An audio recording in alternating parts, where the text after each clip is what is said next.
প্রথম দিন থেকেই তোমাদেরকে এই কথাটা বলে যাচ্ছি যে বুমেরাং কিন্তু প্রচন্ড এক্সপেরিমেন্টাল একটা প্রজেক্ট হতে চলেছে।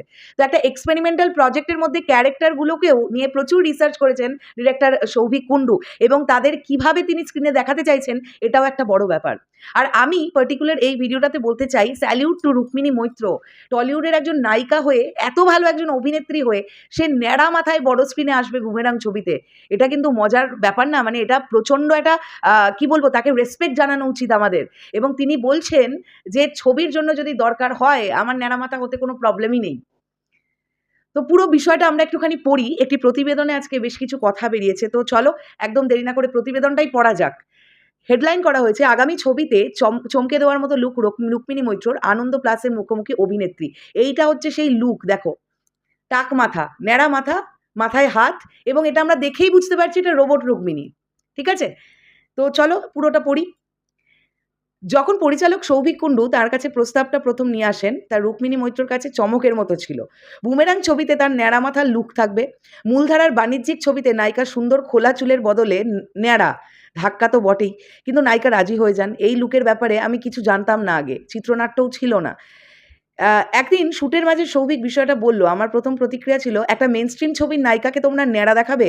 এটা কি আদতেও থাকবে ছবিতে? আমি সবসময় আউট অফ দ্য বক্স কিছু করতে ভালোবাসি, তাই তখনই রাজি হয়ে যাই, বললেন রুক্মিণী। বুমেরাঙে তার দ্বৈত চরিত্র, একটি সাধারণ মেয়ে, অন্যটি রোবট। ডাবল রোল সবসময় ঝকমারির। তার উপরে রোবটের চরিত্র, চ্যালেঞ্জটা বেশ কঠিন ছিল। রোবটের চরিত্রের মেকআপটাই 3 ঘন্টার বেশি সময় লাগতো। নিজেকে ন্যাড়া মাথায় দেখে কেমন লাগলো? কোয়েশ্চেন করেছেন। ওহ দারুণ, বিদেশি সুপার মডেল লাগছিল নিজেকে। কতগুলো যে ছবি তুলিয়েছি সেই দিন, অভিনেত্রীর গলায় উত্তেজনা স্পষ্ট। বাংলায় এই ধারার সাইফাই ছবি এর আগে হয়নি। অন্যদিকে ফেব্রুয়ারি মাসে মুক্তি পায় শাহিদ কাপুর ও কৃতি সেননের তেরি বাতোঁ মে আসা উলঝা জিয়া ছবিটি। সেখানে কৃতি রোবটের চরিত্রে অভিনয় করেন। স্বাভাবিকভাবেই দুটি ছবির মধ্যে তুলনা চলে আসে। তবে রুক্মিণী খোলসা করে বিষয়টি বলেন, বুমেরাং মুক্তি পাওয়ার কথা ছিল গত জানুয়ারি মাসে। ভাবো, মানে 2024-এর জানুয়ারিতেই বুমেরাং রিলিজ হওয়ার কথা ছিল। গ্রাফিক্সের কাজ শেষ না হওয়ায় রিলিজ ডেট পিছোতে হয়। সম্ভবত হিন্দি ছবিটি আর আমাদের ছবির শুটিং একই সময় হয়েছে। কাহিনী এক হওয়ার প্রশ্নই নেই, কারণ আমাদের গল্প একটা বাংলা নাটক থেকে অনুপ্রাণিত, স্পষ্ট করে বললেন অভিনেত্রী। ফাল্গুনী চট্টোপাধ্যায় পরিচালিত পুনরায় রুবি রায় নাটকটি দেখেছিলেন সৌভিক। সেখান থেকেই এই ছবির ভাবনা। ওই নাটকে দ্বৈত চরিত্রে অভিনয় করেছিলেন নাট্যশিল্পী মোনালিসা। তার কাছেই ওয়ার্কশপ করেন রুক্মিণী। তাহলে বুঝতে পারছো তো, রুক্মিণী মৈত্রের আরো একটা মারাত্মক লেভেলের একটা পারফরমেন্স আমরা বুমেরাঙে দেখতে চলেছি। কবির, পাসওয়ার্ড, সুইজারল্যান্ড, রুক্মিণী তার চরিত্র নিয়ে পরীক্ষা নিরীক্ষা করেছেন। আগামী দিনেও নটি বিনোদিনীর টেক্কা রয়েছে তার হাতে।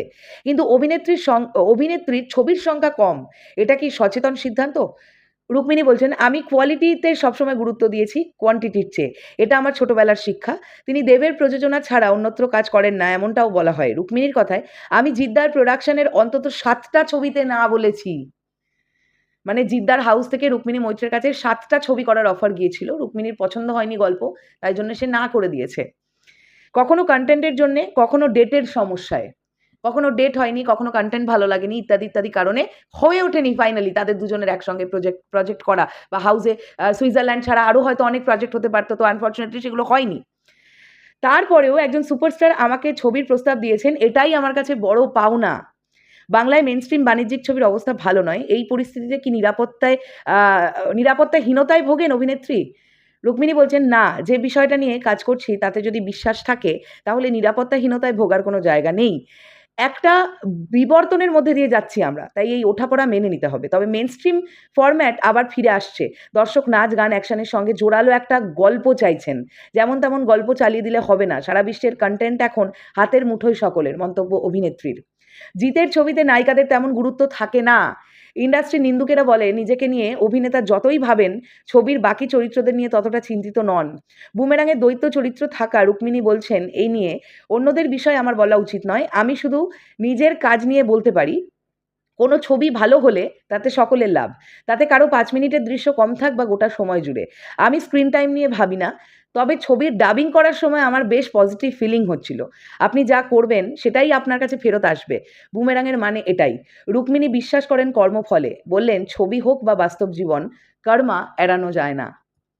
তো একটা দুর্দান্ত প্রতিবেদন বেরিয়েছে এবং তার সঙ্গে সঙ্গে রুক্মিণী মৈত্রর নতুন একটা লুক। এতদিন আমরা রোবট রুক্মিণী মৈত্রকে চুল দিয়ে দেখেছি, এবারে আমরা দেখতে পেলাম ন্যাড়া মাথার রোবট রুক্মিণী মৈত্রকে। তো এইটা নিয়ে মানে আমার মতো মনে হয় অনেকেই অবাক হয়ে গেছে। মানে এর আগে রুক্মিণী মৈত্রকে এরকম টেকো অবস্থায় তো দেখা যায়নি বড় পর্দায়। এটা প্রচণ্ড একটা মানে বাহবা দেওয়ার মতন বিষয়। তো এই পার্টিকুলার লুকটা দেখার পরে এক্সাইটমেন্ট দেখো আরও বাড়ছে বুমেরাং ছবিটা দেখতে যাওয়ার জন্য, তাই না?